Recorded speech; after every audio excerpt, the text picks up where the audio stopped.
it is what it is. But this is the game everyone's pointed to. How much of a mystery are you guys, is your team, to yourself, heading into this game?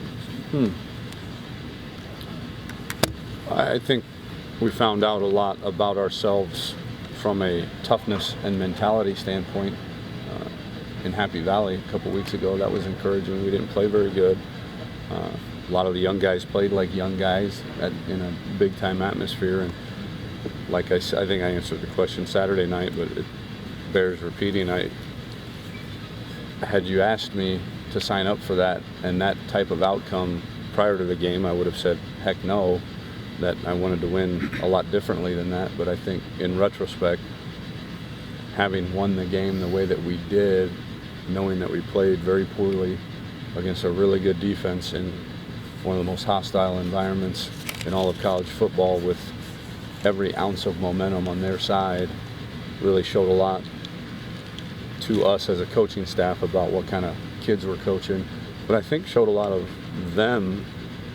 themselves and what they can accomplish when their backs are against the wall. So that part we know a lot about. We'll find out about the execution and we gotta, obviously we can't play the way that we played in Happy Valley and expect to win this week. So we've got to execute a lot better than we did in that game, and I think with that boost of confidence that we gained in that game, that we'll be able to do that. Tom, we all know how JT has played so far.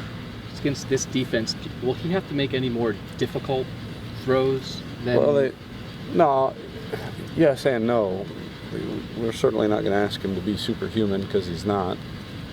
But their defense does require you. I mean, they contest most every ball. It's well documented, the press quarters coverage that they play, where it's basically cover zero schematically once you get past about 5 to 8 yards, and so he'll be required to be a lot more accurate than he was on Saturday against Illinois.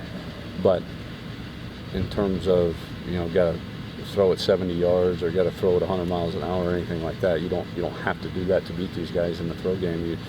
You got to be on time and you got to be accurate. You said he's among. I mean, you were saying the other night how accurate he is when he's on, right? Very much so. Yeah, which was a little bit surprising Saturday that early in the game he had missed the throws that he missed. But yeah, in my career as a quarterback coach, he's probably in the top 2 or 3 that I've coached in terms of accuracy. And you said you'd get that figured out of why he did miss a couple. What'd you figure out? I think because a lot of the throws were, not to get too scientific, but a lot of the throws were against a cover 3 look where there were more mid-range defenders, less deep defenders, and so he was trying to make sure that he had enough on the ball to get it over the mid-range defenders, and really was kind of not really throwing to a guy, just trying to make sure he muscled the ball over the mid-range defenders, and he wound up overthrowing about 3 passes. And so I think he just needed to trust the trajectory of his throw a little bit better. Tom, if you guys won more than you've lost against that cover 0 this year? Yes. Yeah. Obviously, I mean, game by game, yes.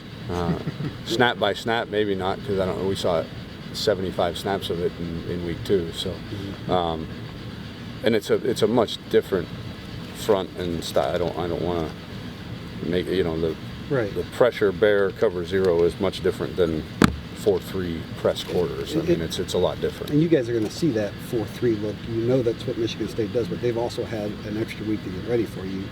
Is there, and you guys have faced that multiple times this year, where you're playing a team that's had 2 weeks. Is there anxiety? Is there angst with you before a game to say, get out there to the first snaps to say, okay, this is the surprise, and here's how we got to deal with it? On a normal, against another opponent maybe, but not against these guys. I mean,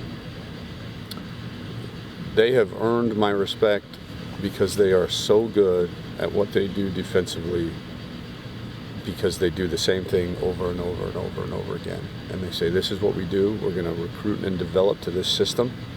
We're going to play this coverage and mix in this pressure with this coverage, and that's what we do. And you guys have to do it better than we do it. And it's very similar when I was at Iowa State 5-6 years ago when Iowa was so really good on defense. They played 4-3 cover 6 every snap.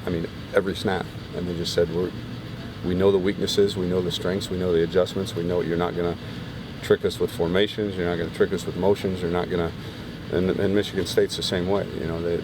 They know how to line up. They play the same defense for the most part, snap after snap after snap, and then they mix in, about 25-30% pressure to keep you on your toes, and that's it. Or when they do that, aren't they essentially saying our X's are better than your O's? Maybe not our X's are better than your O's. Maybe our X's combined with the skills and training that they have in that defense and where to be, when to be there, how to be there, against what play. They're saying that, but not necessarily mano y mano, my guy's better than your guy.